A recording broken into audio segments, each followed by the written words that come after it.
চোখের সামনে যখন তিল তিল করে গড়ে তোলা সারা বছরের স্বপ্ন তলিয়ে যায়, তখন একজন কৃষকের বুক ফাটা আর্তনাদ কেবল একটি পরিবারের কান্নায় সীমাবদ্ধ থাকে না, তা পুরো রাষ্ট্রের অর্থনীতির জন্য একটি অশনি সংকেত হয়ে দাঁড়ায়।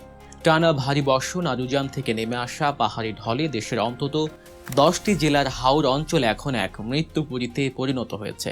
সিলেট, সুনামগঞ্জ, মৌলভীবাজার, হবিগঞ্জ, নেত্রকোনা, কিশোরগঞ্জ ও ব্রাহ্মণবাড়িয়া সহ বিস্তীর্ণ এলাকায় যেদিকেই চোখ যায় কেবলই থই থই পানি, আর তার নিচে ডুবে থাকা কৃষকের সোনালী ও আধা পাকা বোরো ধান। কিন্তু এই বিপর্যয় কি কেবলই প্রকৃতির খামখেয়ালি, নাকি এর পেছনে লুকিয়ে আছে চরম প্রশাসনিক অব্যবস্থাপনা আর কাঠামোগত ত্রুটির এক দীর্ঘ রাজনৈতিক ইতিহাস? চলুন আবেগের চশমা খুলে বাস্তবতার নিরিখে এই হাওর বিপর্যয়ের একটি নির্মোহ বিশ্লেষণ করা যাক। প্রথমে আসা যাক অর্থনীতির অঙ্কের কাছে। হাওরের কৃষকদের কাছে বোরো ধান কেবল একটি ফসল নয়, এটি তাদের বেঁচে থাকার একমাত্র সম্বল। ধার দেনা করে মহাজনের কাছ থেকে চড়া সুদে ঋণ নিয়ে তারা এই ফসল ফলায়।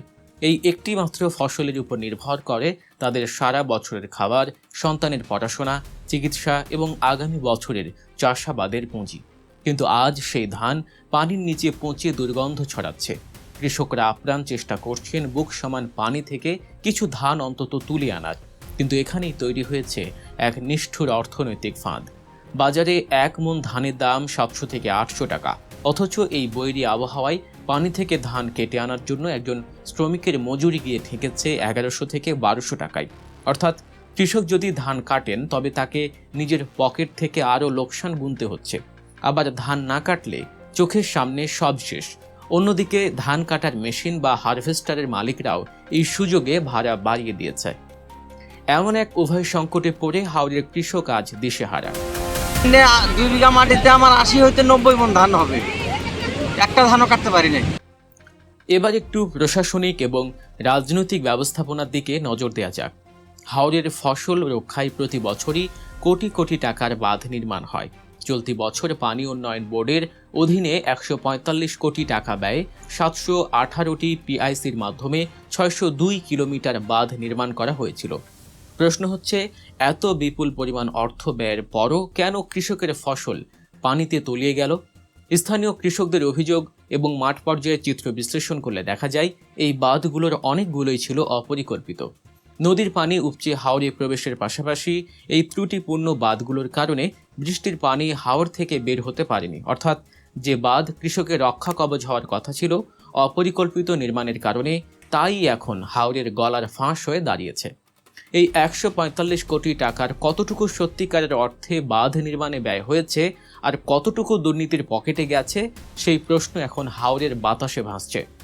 দুর্যোগ মোকাবিলার ক্ষেত্রে প্রশাসনের ভূমিকাও বেশ কৌতূহলোদ্দীপক। দুর্যোগ যখন ঘাড়ের উপর নিঃশ্বাস ফেলছে, তখন তড়িঘড়ি করে জেলার সব বালু ও পাথর মহাল এবং শুল্ক স্টেশন বন্ধ করে শ্রমিকদের ধান কাটার কাজে লাগানোর নির্দেশ দেওয়া হয়েছে। কিন্তু ততক্ষণে অনেক দেরি হয়ে গেছে। এরপর প্রশাসন থেকে মাইকিং করে কৃষকদের ধান শুকাতে স্থানীয় প্রাথমিক বিদ্যালয় ও ইউনিয়ন পরিষদের ভবনগুলো ব্যবহারের কথা বলা হচ্ছে। কিন্তু টানা বৃষ্টি আর রোদের অভাবে সেই ধান থেকে ইতিমধ্যে চারা গজাতে শুরু করেছে। ভেজা ধান শুকাতে না পেরে তা গবাদি পশুর খাওয়ারও অযোগ্য হয়ে পড়ছে। খড় পচে যাওয়ায় কৃষকের গোয়ালের গরু ছাগলও এখন চরম খাদ্য সংকটে। মানুষের খাবারের পাশাপাশি গবাদি পশুর এই খাদ্য সংকট হাওরের গ্রামীণ অর্থনীতিকে একেবারে পঙ্গু করে দিচ্ছে। রাজনৈতিক ব্যক্তিবর্গ এবং নীতি নির্ধারকদের তৎপরতাও এই সময়ে চোখে পড়ার মতো। মন্ত্রী, প্রতিমন্ত্রী, সচিব এবং সংসদ সদস্যরা স্পিড বোর্ডে করে হাওর পরিদর্শনে যাচ্ছেন। প্রধানমন্ত্রী নিজেই ক্ষতিগ্রস্ত কৃষকদের তালিকা করে 3 মাসের প্রণোদনা দেওয়ার নির্দেশ দিয়েছেন। কৃষকদের কৃষি ঋণের কিস্তি আদায় স্থগিত করা এবং পরবর্তী মৌসুমের জন্য বিনামূল্যে সার ও বীজ দেওয়ার আশ্বাস দেওয়া হয়েছে। আপাত দৃষ্টিতে সরকারের এই পদক্ষেপগুলো ইতিবাচক মনে হলেও অতীতের অভিজ্ঞতা বলছে ভিন্ন কথা। এই ক্ষতিগ্রস্তদের তালিকা প্রণয়নের ক্ষেত্রে রাজনৈতিক স্বজনপ্রীতি এবং দুর্নীতির যে সংস্কৃতি আমাদের দেশে প্রচলিত, তা প্রকৃত ক্ষতিগ্রস্ত কৃষক কতটুকু সহায়তা পাবেন তা নিয়ে যথেষ্ট সন্দেহ রয়েছে। তাছাড়া তাৎক্ষণিক এই 3 মাসের প্রণোদনা দিয়ে একজন কৃষকের সারা বছরের ক্ষতি পুষিয়ে দেওয়া কি সম্ভব? এই দুর্যোগের একটি বিশাল জাতীয় অর্থনৈতিক প্রভাব রয়েছে। কৃষি সম্প্রসারণ অধিদপ্তরের তথ্য মতে এবার হাওরে 2,23,000 হেক্টর জমিতে বোরো আবাদ হয়েছিল। লক্ষ্যমাত্রা ছিল প্রায় 14 লাখ মেট্রিক টন ধান উৎপাদন, যার বাজার মূল্য আনুমানিক 5,500 কোটি টাকা। এর মধ্যে 51% ধান কাটা সম্ভব হলেও হাওরের 62% এবং নন হাওরের 16% মিলিয়ে 13,093 হেক্টর জমির ফসল সম্পূর্ণ নষ্ট হয়ে গেছে। এই বিপুল পরিমাণ ধানের ঘাটতি দেশের সামগ্রিক খাদ্য নিরাপত্তায় একটি বড় ধরনের ধাক্কা দেবে। বাজারে চালের সরবরাহ কমে গেলে স্বাভাবিকভাবেই দাম বাড়বে, যার প্রভাব পড়বে শহরের সাধারণ মধ্যবিত্ত এবং নিম্ন আয়ের মানুষের উপর। অর্থাৎ হাওরের এই পানি কেবল কৃষকদের স্বপ্নকেই ডোবায়নি, এটি গোটা দেশের খাদ্য অর্থনীতির জন্য একটি বড় চ্যালেঞ্জ ছুড়ে দিয়েছে।